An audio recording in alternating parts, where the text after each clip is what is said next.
How you doing, ladies and gentlemen? This is the radio guy, Dr. Mike Prince. Of course, you know we bring you the insides and outs of the world of HBCU sports and beyond.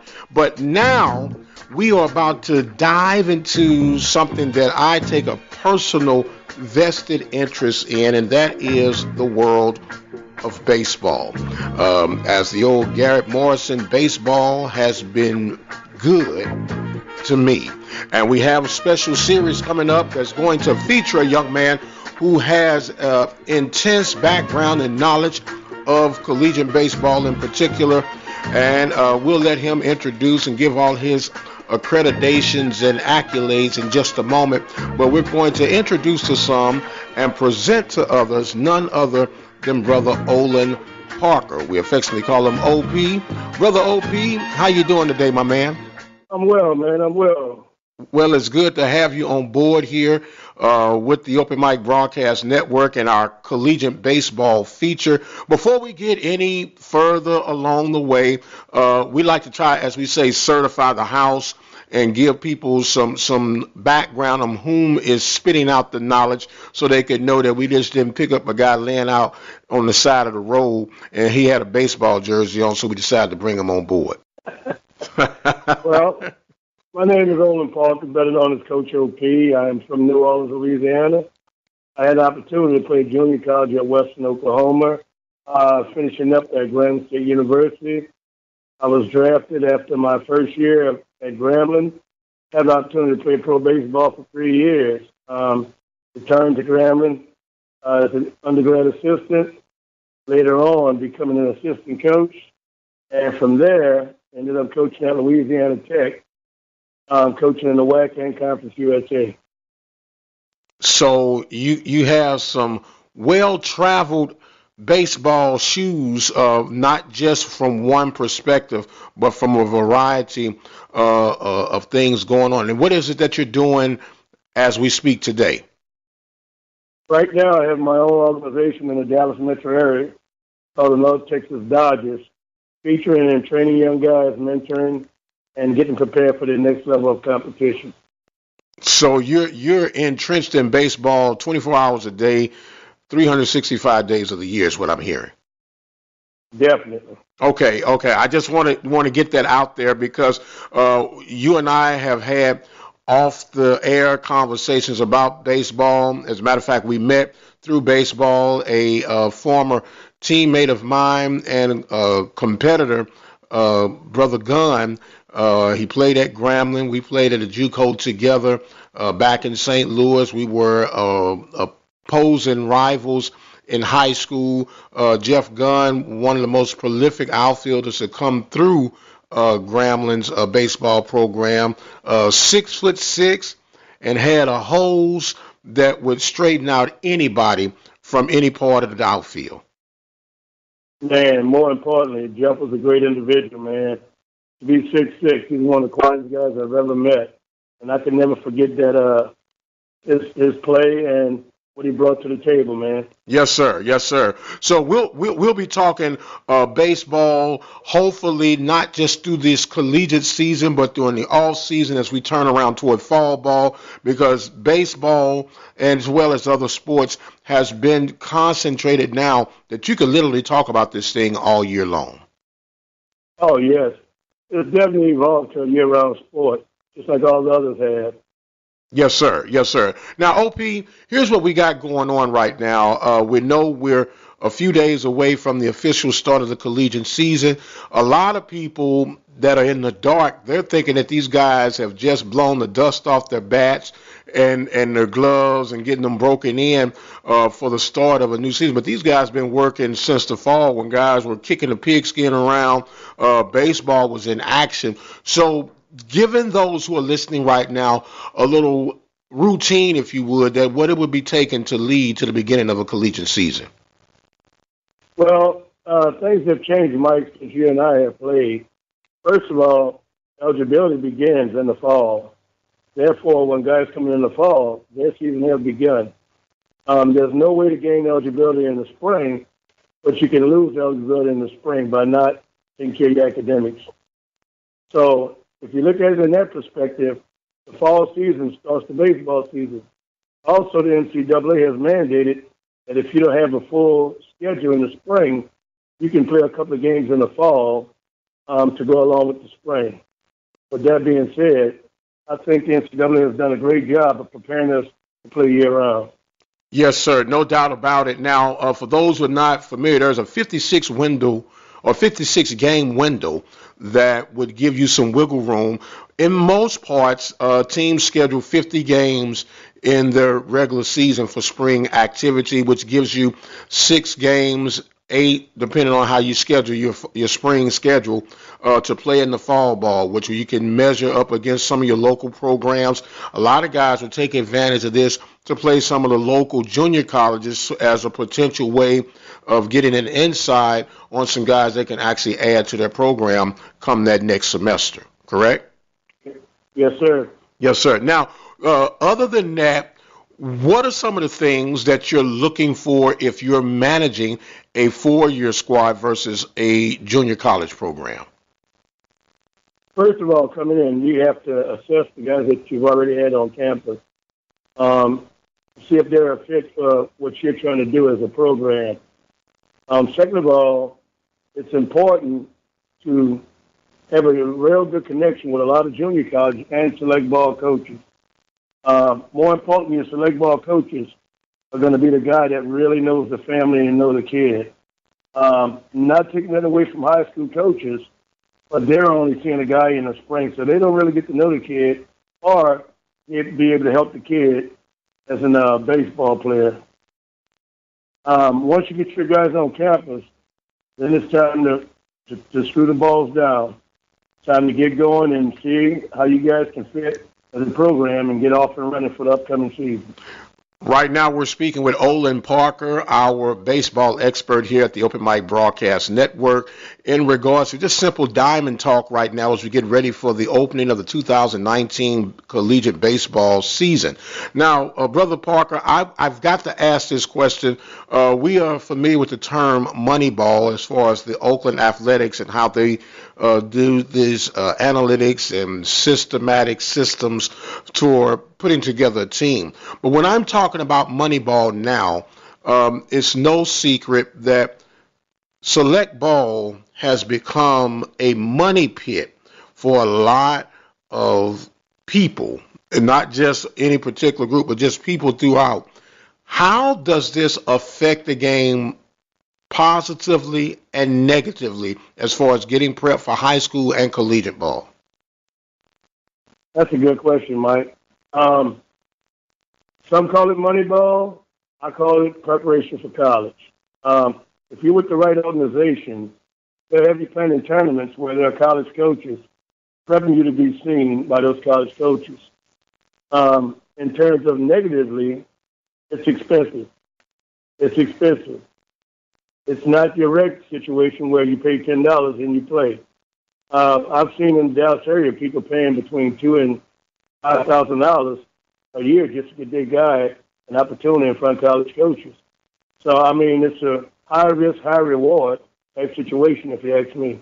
Okay, with that being said, is it safe to assume, and I'm using that word assume very loosely, that baseball has kind of priced itself out of certain demographics, i.e. the African-American student athlete who at once upon a time baseball was that common denominator pastime with your local little leagues, American Legion programs. These programs are still around, but not as prevalent due to the expansion of select ball. Is that safe to assume that?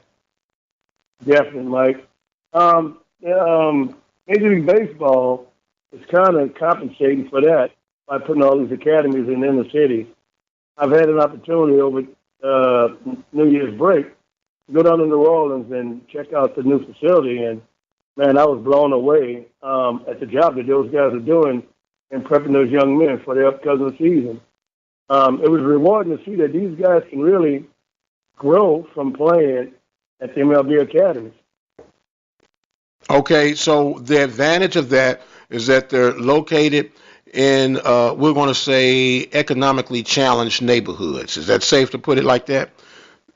That's what it's intended to do. Yes, sir. Now, with that being said, let's take, for instance, basketball.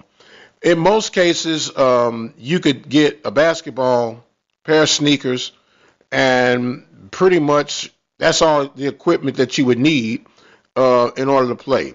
Football is a different beast within itself. Soccer, basically get you some cleats and be ready to go. Baseball becomes a little bit more personalized. You need a glove, you need a bat, you need shoes. If you happen to be a catcher, you need catching equipment, which could vary from what you invest in a glove, shoes, and equipment for one individual just to equip them to play the game of baseball could possibly cost this kid or the parents of this kid anywhere from $150 to $1,500. How do we balance that out? Oh, man. Like I said in the beginning, it's high risk, high reward. As a family, you got to figure out what's important to your son. I've seen parents go out and buy the $250 tennis shoes, but then won't spend $50 on a guy to play baseball. There are a couple of great rec leagues to get them started just to see what type of athlete this kid's going to be. Because as I thought about it, baseball is the easiest sport to play than a lot of other sports because you run, you throw, you catch. You do that in every sport. If you can do that in baseball, you can play baseball. So with that being said, and, being a former baseball player, I've always felt, and it depends on who you ask, but most of your baseball players are really true athletes, which means they could play other sports because it takes a certain hand-eye coordination to hit a baseball. You got to be able to gauge that ball coming off the bat, whether you're on the infield or the outfield. But you could actually be a dynamic basketball player but struggle as a baseball player. You could be a dynamic football player and struggle as a baseball player. The exceptions to the rule that I'm thinking of as far as transitioning between football and baseball on a high level, of course, Bo Jackson, Deion Sanders comes to mind, and he's escaping my mind right now. Basketball player, played at Florida State, ended up playing with the Knicks, but played football and basketball, but ended up playing basketball for the Knicks. And I'll think of it later after we've done this run, but that's okay too. If you're listening, dial in at 713-570-6736. Give me the name before I forget or pull my hair out trying to remember. But anyway, it's something about teaching the game. I had an old coach by the name of Mike Akins with the Cincinnati Reds organization. And he says, for the most part, you can teach an athlete how to become a better baseball player if they have the athletic attributes. How do you respond to that? Well, first of all, Mike, the young man you mentioned about from Florida State name was Charlie Ward. There you go. Thank you, man. Thanks for helping the old man out. That's all right. But second of all, the thing about baseball that people don't like is that it's a game of failure. Nobody wants to be a failure in life. Take, for instance, if you get 3 out of 10 hits in baseball, you're doing well. Absolutely. Let's see, in basketball, make 3 out of 10 free throws. You on the bench. You won't be playing basketball long. If your quarterback complete 3 out of 10 passes, a drop, 3 out of 10 passes, you won't be playing long. So the guys that can understand failure is not a bad thing, it's a work in progress, that's the guys that's going to stick in baseball. Okay, so they got to be consistent and be willing to accept failure and have what I call selective amnesia. You can't be dwelling on everything you've done right, and you can't be dwelling on everything you've done wrong. You got to have some balance, just like in life.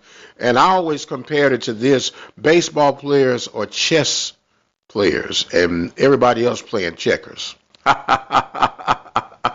You're absolutely right. That's just an old baseball slanted point of view. We're speaking again with Olen Parker, a.k.a. OP, for our introductory of our baseball diamond chat. OP, back to the collegiate world of baseball. These guys are getting ready to start off. It's still going to be a little bit cold, even though we're in the southern hemisphere. A lot of northern teams will come down south to get some warmer weather opportunities to get some ball in. But I can remember training in the Midwest at this time of year in February. You're dealing with frigid cold weathers and winds, possibly snow and ice on the road. So you would take a basketball gym, to take your infield and situational plays going in, versus being in the South. You can actually get out and get some scrimmaging in real game situations. Do you see that as an advantage or a disadvantage coming from north to south or going vice versa? Oh, definitely. I mean, you look at the north to the east, those guys really don't have a chance to get out and work out. I've always said that guys from the Midwest have the best makeup as a baseball player. They don't get the opportunity as the guys get in the South. Speaking of which, my 1 year playing at Grambling, I was all fired up, ready to go in the spring. Got back to Grambling. It rained and sleeted the whole time. We opened up at Florida State and hadn't had not one outside practice. But the preparation we made in the fall carried over to the spring. We played a 3-game set with Florida State and ended up winning the last game. Okay, so it's really about the mental approach as well as the physical approach of getting prepared, because one thing about it, you got to play defense.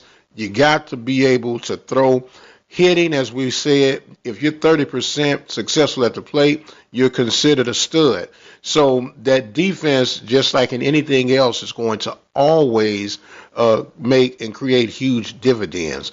Now, OP, we got so much that we're going to be talking about. When we get together next, we'll be talking about what we, or should I say what you would feel are the key elements into building a program, not just a team.